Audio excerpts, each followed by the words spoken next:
Hi, this is Handy Doctor. Today, let's talk about who breaks your car. Some picture in this presentation came from the internet.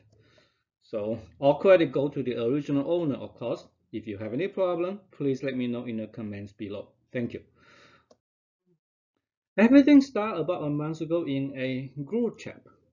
A lot of people complain that their car breaks down all the time and they have to repair their car one after another, sometimes multiple times a year. The repair bill could be in the hundreds or maybe a couple thousand or even a few thousand or close to 10,000. And then I realized quite a lot of my friends that I do know have the same problem. They have to repair their car one after another, a few thousand here, a few thousand there. And they supposed to drive the so-called reliable car. I start to think about the question, what's going on here? Now, you may say, how about your car? This is my car. Currently, I drive a 2013 Chevy Equinox with the 2.4-liter EcoTec engine. Do you want to guess how much money I spent in car repair in the last 9 years of ownership? We bought it new, 9 years now. Exactly $0 in repair. Sure, I did the maintenance. I changed the oil maybe 15 times. I replaced the brake pad once and a few air filter. Then, other than gasoline and tires, I spent nothing, totally nothing on this car. And this is not even supposedly a reliable car if you know Equinox. You may say, you're lucky. Fine. We have a Mini Cooper also. We sold it 3 years ago and get a much bigger car, Audi. If you ask, Mini Cooper overalls are not reliable. They're cute. So some people say, okay, fine. If you want to buy a Mini Cooper, avoid 2011 and a few other model years. 2011 was exactly the one we have. Do you want to guess how much money we spent in car repair on these ones?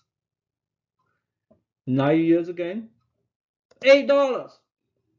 A crankshaft position sensor broke. I replaced it myself. That's all. Of course, I did the maintenance again. The first 4 years of maintenance were free anyway, coming from mini dealership. And that's all. This car wasn't trouble free. The battery died in 3 years, and then the thermostat gets stuck in only 1.5 years. Both are covered by warranty. By the way, I'm going to give you a story about the thermostat at the end of this video as a bonus. Let you see how reliable or maybe unreliable dealership could be. The battery have a story too. Maybe next time I can talk about that one. So what's going on? Well, let's look at the Equinox. Like I said, it's not even supposedly a reliable car because it have a lot of problem. The PCV system have issue. If you do not know what it is, that's okay.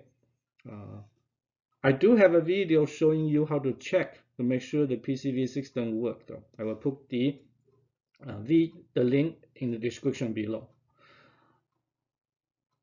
It's so bad that GM come up with a technical service bulletin show dealership how to clean it. Okay, yes, my car had this issue.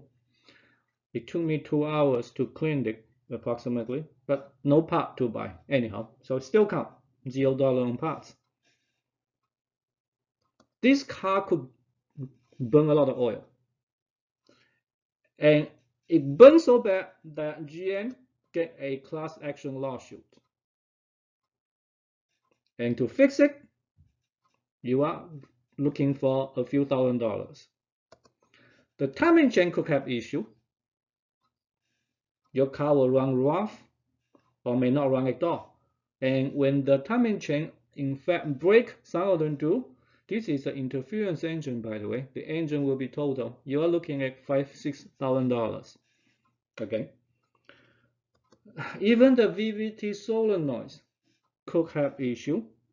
Now this one is a minor issue because part and labels are cheap. It's probably $200 total, but it happens so common, so much that it's a notorious issue.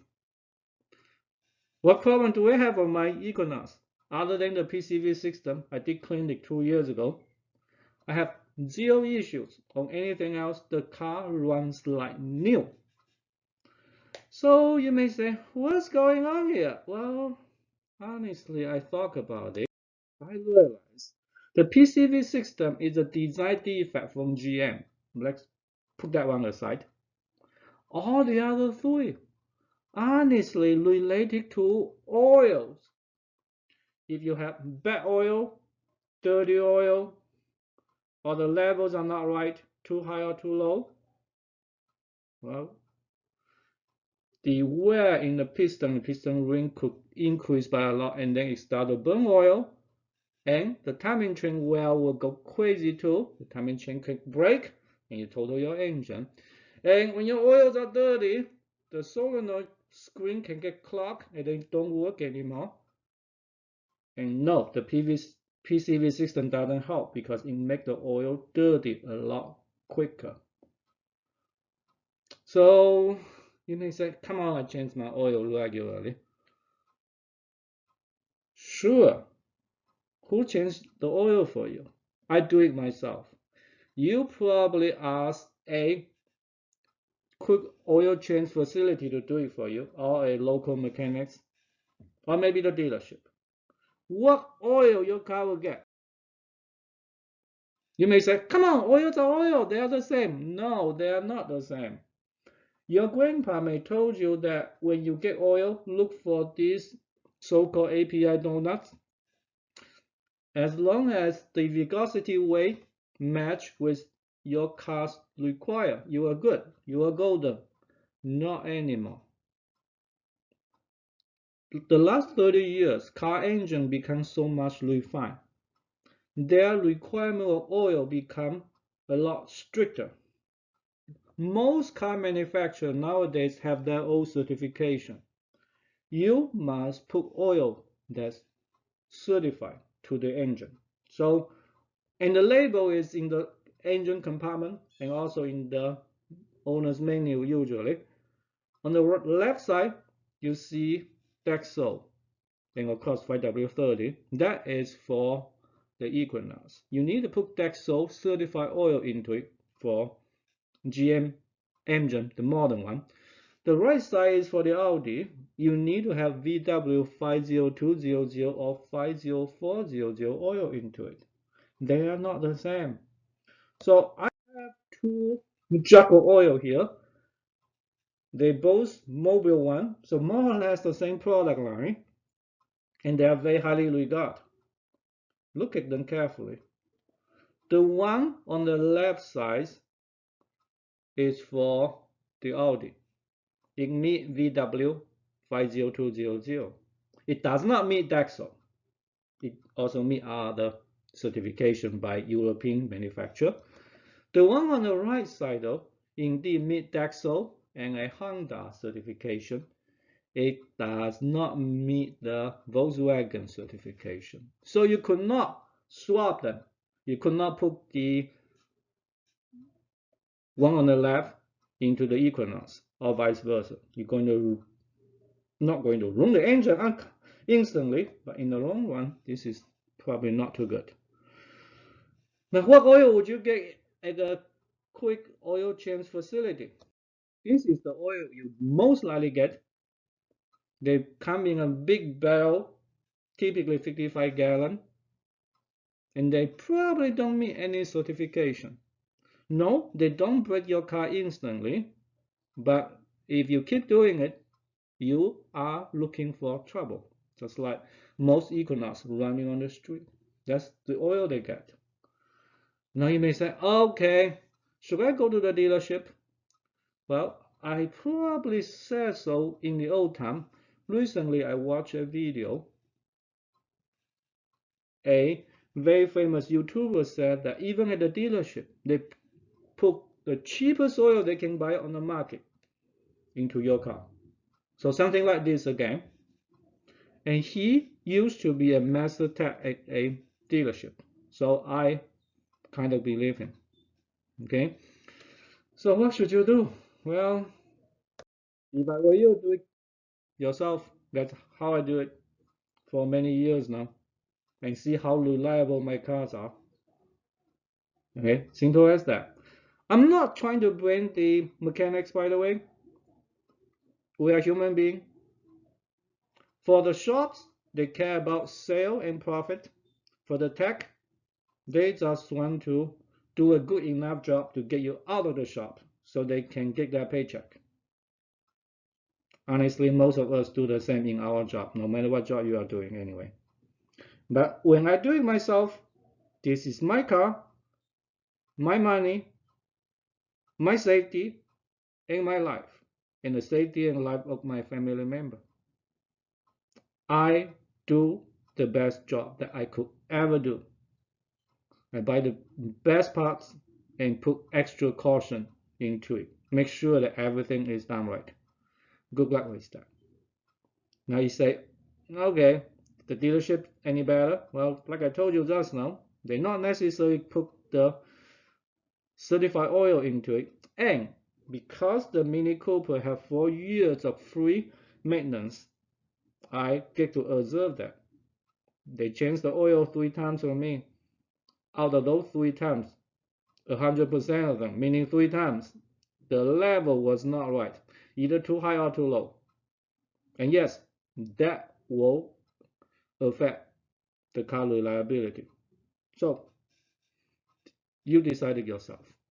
I hope you learned something useful here so far. And if that is the case, please make sure you like and subscribe.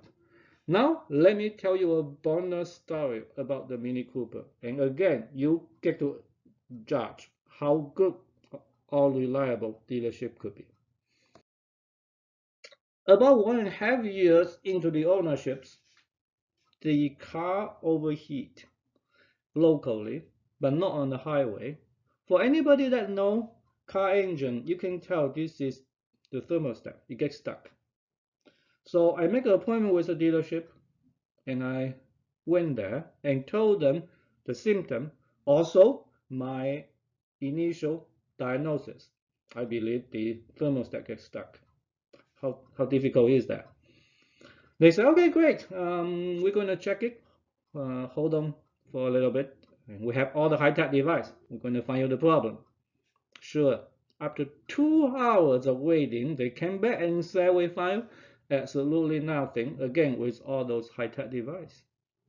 I said, you gotta be kidding me. You overheat. No, we couldn't find any problem with it. All right. Then I said, come on, it's a thermostat. It's cheap. Just could you please just replace it? They said, no, we couldn't do it because Mini will not reimburse the repair. We did not find any problem. So I had to leave. The next day it overheat again. So I called them, say, hey, are you going to kick me out like yesterday? It overheat again. They said, no, please come in. We're going to find you the problem. So I went in. After another 2 hours, they said, oh yeah, it's the thermostat. Well, I told you so yesterday. So what's the difference then today? They said, well, we have a different tech today. He's more experienced. Okay, I said, oh, yeah, that's a thermostat. Fine, just replace it then. They said, no, we don't have parts in stock. You have to come back tomorrow. I give you a loaner car to get back home. I was so mad at that moment because not only I have to go there 3 days in a row, I haven't told you, we live 60 miles away from the dealership one way. But luckily, those few days I don't need to go to work. How crazy was that? Now you tell me, in the comment maybe, a dealership that reliable with that? That's all I want to tell you today. Hopefully you learned something. To me, who breaks your car? Whoever maintain your car. It's that simple. Do it yourself if you could. If you really couldn't do it yourself, make sure you ask questions when you take your car for maintenance or repair. Ask them what oil they're going to put into your car. Is it certified for your car? The only problem though is you might not be able to find even one in your town that actually puts certified oil into your car. Just saying it. Good luck. See you in the next video. Bye bye.